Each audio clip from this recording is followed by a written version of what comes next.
Now that the 3-month continuing resolution looks like what we're going to get, contractors wonder whether that's good news or bad news.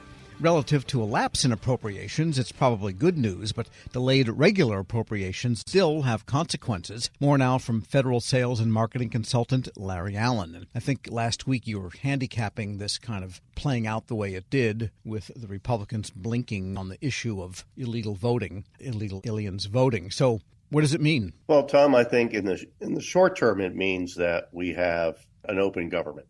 A government that will start FY25 under a continuing resolution. But you're right, that's been what I've been predicting for about the last 10 days. It was just really a question of when we were going to get there. Everybody kind of knew what the path forward was, but you had to clear out a lot of the ideological underbrush before you got there. So that's good news. We'll have an open government. The downside, of course, is, continuing resolution is a continuing resolution. Most companies and government agencies should be familiar with that by now. Of course, no new project starts with appropriated dollars.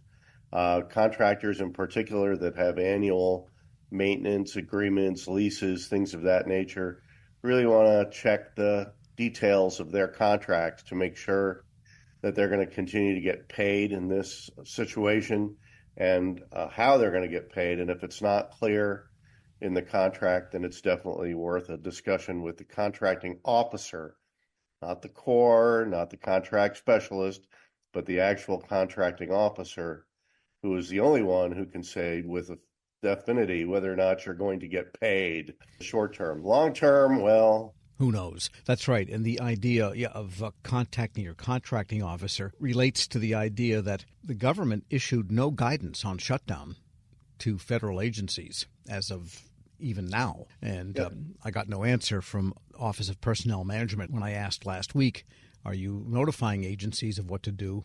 OMB, nothing coming there. So the government almost had to have a continuing resolution. Right. Well, I think it's mind-blowing that there was no official guidance put out. You don't want to get too blasé about this just because we've been through it before. Technically speaking, groups like OPM and the Office of Management and Budget have directives that they're supposed to have agencies follow and go through just in case this happens. And I'd be willing to bet that even in a lack of guidance from these centralized organizations, that a number of individual offices kind of did start to go through their checklist because they're mandated to do that. And if they didn't do it, and then we did have a shutdown, then they'd get called on the carpet. Ironically, they get called on the carpet not just by their congressional overseers, but by the people in the 3-letter agencies that didn't issue the guidance they were supposed to issue. Right, and I know from a couple of executives that said they simply set aside money for those continuing types of services, cloud computing and so on, or software as a service, so that the agency wouldn't come to a halt. Although I think it's probably fair to say that the vendors, the big cloud providers, for example, would probably carry the government for a couple of months until appropriations came through or the CR came through. I think it's unlikely that they would shut off their access to their cloud facilities, knowing the government as they do. Well, I think that's accurate. I think, most companies would continue to honor contracts, particularly you're not in default for non-payment on day one when you're late, so which is good for all of us. But, I think it's an issue to any company of any size. Tom is going to have to be concerned to some degree about cash flow and when and if they're going to get paid.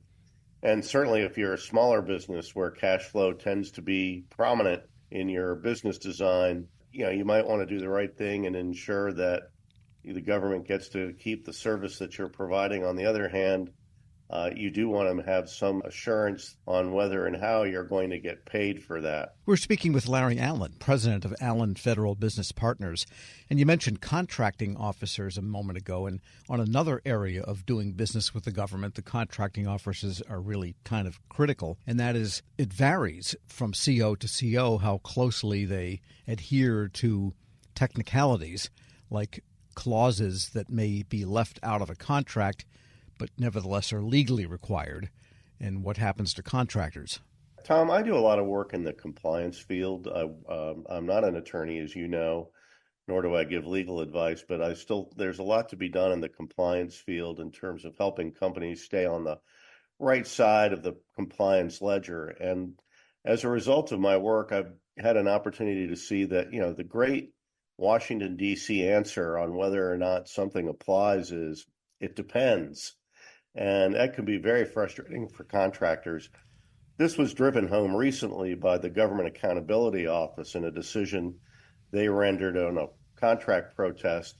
Company said that, hey, we didn't mean to have our SAM.gov registration lapse, and technically the government contracting officer didn't put the FAR clause in it that said we had to have a current SAM registration. And despite a whole bunch of case law to the contrary, Tom, GAO bought the company's argument. They said, hey, the government left out that FAR clause, and because they left it out, you can't really read that into the contract, and so therefore GAO ruled in favor of the protester and directed the agency to go back and do the procurement again. That's going to sound mind-blowing to lots of companies that have lost out on opportunities precisely for the same reason. Oh, we let our SAM registration lapse. We didn't know that. Put aside for a minute, a SAM.gov registration, only important if you want to get paid, so kind of important to make sure you keep that going.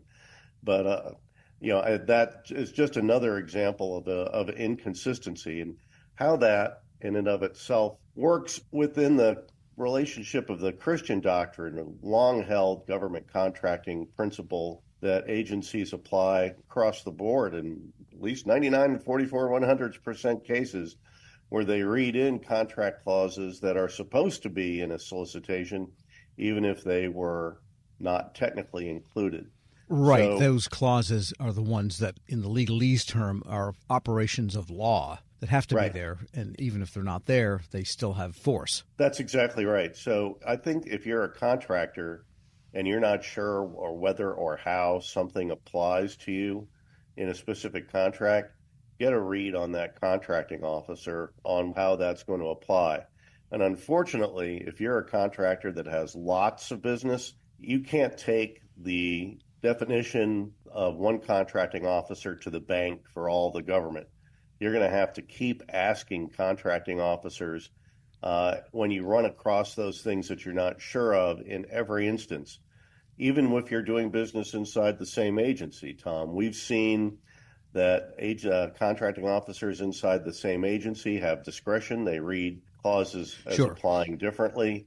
The most important thing that companies can do, get it in writing and make sure that you're asking plenty of questions. Don't think that there's anything as a stupid question, and don't think just because you've asked the question 5 times before that the answer is going to be the same on number 6. And keep your SAM registration up to date. That avoids a lot of problems. Larry Allen is president of Allen Federal Business Partners. As always, thanks so much. Tom, thank you, and I wish your listeners happy selling. We'll post this interview at federalnewsnetwork.com/Federal Drive. Subscribe to the Federal Drive wherever you get your podcasts.